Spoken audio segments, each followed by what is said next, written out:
Shalom bagi Bapak, Ibu, dan anak-anak, keluarga Kristen yang dikasihi dan diberkati Tuhan. Salam sejahtera bagi kita sekalian. Salam jumpa dalam santapan harian keluarga di saat ini.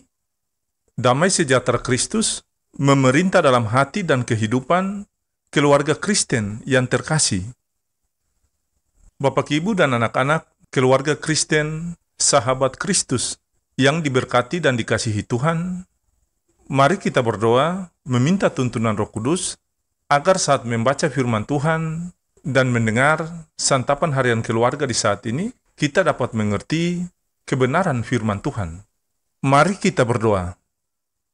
Ya Aba, ya Bapa, Allah kami yang hidup, dalam Yesus Kristus firman yang hidup, di saat ini kami keluarga Kristen hendak membaca firman-Mu, kami datang menghadap kekudusan-Mu, dengan hormat memohon, ya Tuhan Yesus, berilah pencerahan bagi kami dengan Roh Kudus yang suci mulia, agar saat kami membaca firman Tuhan dan mendengar santapan harian keluarga, kami dapat mengerti dengan sungguh-sungguh kebenaran firman Tuhan.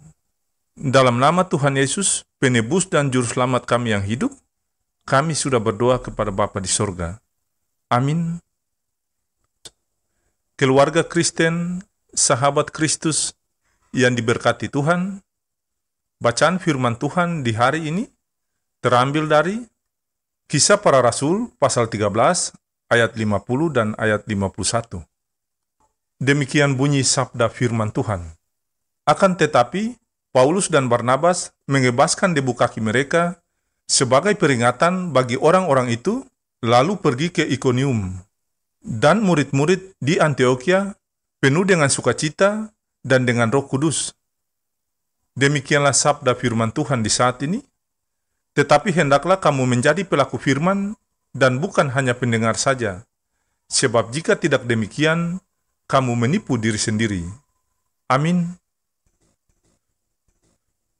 Bapak, Ibu, dan anak-anak, keluarga Kristen, sahabat Kristus yang diberkati Tuhan, judul santapan harian keluarga di saat ini, bersaksi di tengah ancaman penganiayaan. Keluarga Kristen, sahabat Kristus yang terkasih, Rasul Paulus dan Barnabas dalam tugas pelayanan pekabaran Injil Kristus banyak menghadapi tantangan dan penderitaan, bahkan ancaman terhadap keselamatan mereka. Risiko yang dihadapi Paulus dan Barnabas tidak membuat mereka takut, bimbang, atau ragu, tetapi membuat mereka lebih giat dan semangat untuk memberitakan Injil Kristus. Sahabat Kristus yang dikasihi Tuhan, pada bacaan kita hari ini menceritakan bahwa pada saat kehadiran Paulus dan Barnabas di Antioquia di Pisidia untuk memberitakan Injil Kristus, ada orang-orang Yahudi yang tidak senang dan tidak suka dengan Paulus dan Barnabas, sehingga mereka menghasut perempuan-perempuan terkemuka yang takut akan Allah dan pembesar-pembesar di kota itu, sehingga menimbulkan penganiayaan terhadap Paulus dan Barnabas, dan mereka diusir dari kota itu. Sahabat Kristus yang diberkati Tuhan, pada saat meninggalkan kota itu, Paulus dan Barnabas mengebaskan debu kaki mereka sebagai peringatan bagi orang-orang itu. Keluarga Kristen yang diberkati, yang dibuat Paulus dan Barnabas sebagai tanda akan datangnya penghukuman Allah bagi mereka yang menolak keselamatan dalam Kristus Yesus.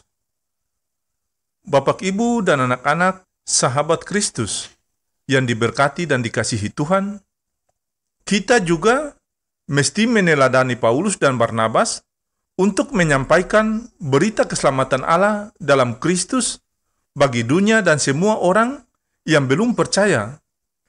Kita harus memberitakannya melalui perkataan serta juga sikap dan perbuatan kita. Sebagai orang percaya, kalau ada pimpinan, teman, sahabat, atau saudara kita yang salah, mesti kita tegur dan mengingatkan mereka dengan penuh kasih, agar mereka sadar dan berbalik dari kesalahan mereka. Keluarga Kristen yang terkasih, kalaupun mereka menolak, maka hal itu ditanggung mereka sendiri. Bisa saja kita tidak disukai, dibenci, dan dimusuhi. Namun kita sebagai orang percaya mesti bersyukur bahwa lebih baik kita tidak disukai oleh manusia daripada kita tidak melakukan perintah serta panggilan dari Tuhan. Ya Tuhan, tolonglah kami untuk bersaksi tentang nama-Mu di tengah-tengah dunia ini. Semoga Allah sumber damai sejahtera segera akan menghancurkan iblis di bawah kaki-Mu. Kasih karunia Yesus Tuhan kita menyertai kamu. Amin.